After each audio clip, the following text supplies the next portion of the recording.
Welcome to the Bougie Coop, the podcast for backyard chicken keepers with tight spaces, big dreams, and a flair for the fabulous. I'm your host, Lisa Ronsky, and every episode we'll talk about all the quirky adventures of raising backyard birds with a bougie twist. I'll just say it up front, I'm proudly one of those crazy chicken ladies. When I brought home my first chicks, I had no idea how much they changed my life. These incredible birds have brought me so much joy, connection, and honestly, a whole lot of healing. So whether you're a seasoned hen tender or still daydreaming about your first coop, you're in the right place. This podcast is your comfortable, slightly chaotic guide to small space chicken keeping. So fluff those feathers, pour yourself something sparkly, and let's dive in. The Bougie Coop is proudly sponsored by Eden Feeds. Eden Feeds is a Montana-based company that was started in 2018. The founders were looking for high-quality, non-GMO feed that didn't break the bank.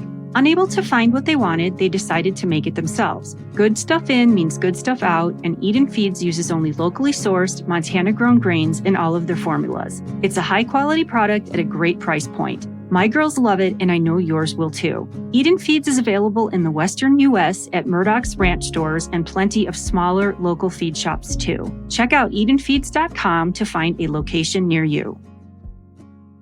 Welcome to the Bougie Coop. Today's episode is a quick little breed spotlight on a quietly bougie icon, the Svarthöna. If you know their more famous cousin, the Svarthöna, then you already understand the vibe.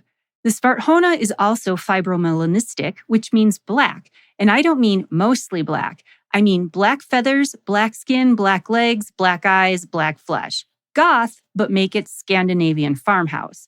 Where they differ from the Svarthöna is in presentation. The Svarthöna is tall, leggy, dramatic, very couture runway. The Svarthöna, more compact, less flash, more substance, think minimalist Swedish design instead of high-fashion spectacle. The name literally translates to black hen, and they are a Swedish landrace breed. And let's talk about what that means because landrace gets tossed around a lot.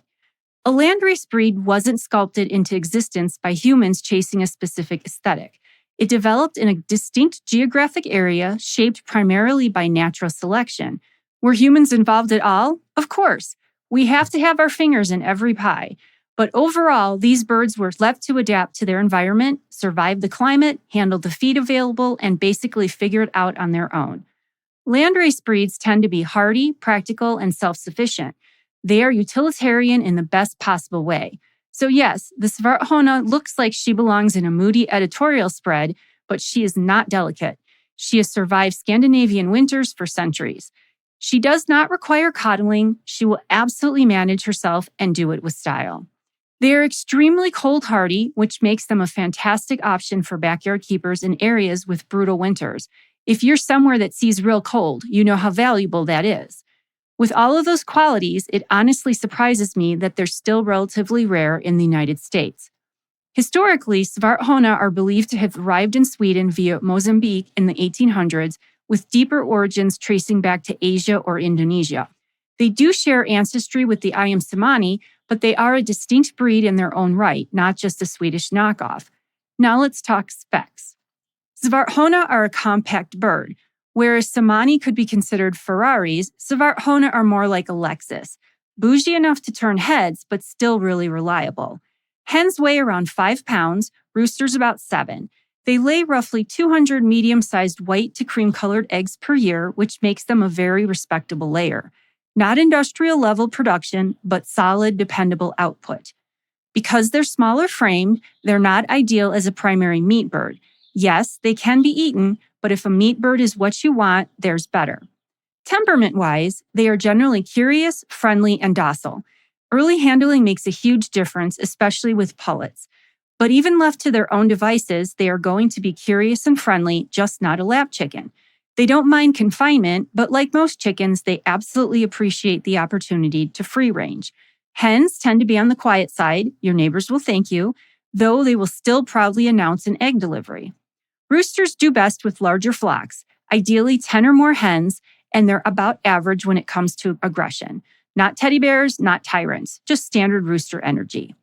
Svarthöna make an excellent addition to backyard flocks, especially in suburban or urban settings where space and noise matter.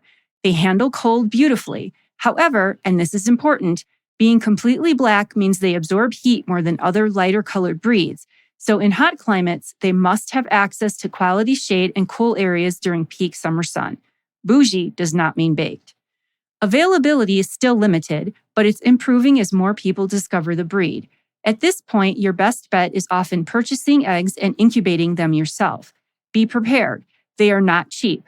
Rarity comes at a price. There are several smaller hatcheries in the U.S. working with them. Just do your homework before investing. If you want a bird that brings subtle drama, historical grit, cold hardiness, solid egg production, and that understated Scandinavian aesthetic, the Svarthöna might be your girl. Thanks for listening today. I hope you enjoyed learning about a new breed, and always remember the golden rule of the bougie coop. Function comes first, but beauty should never be optional.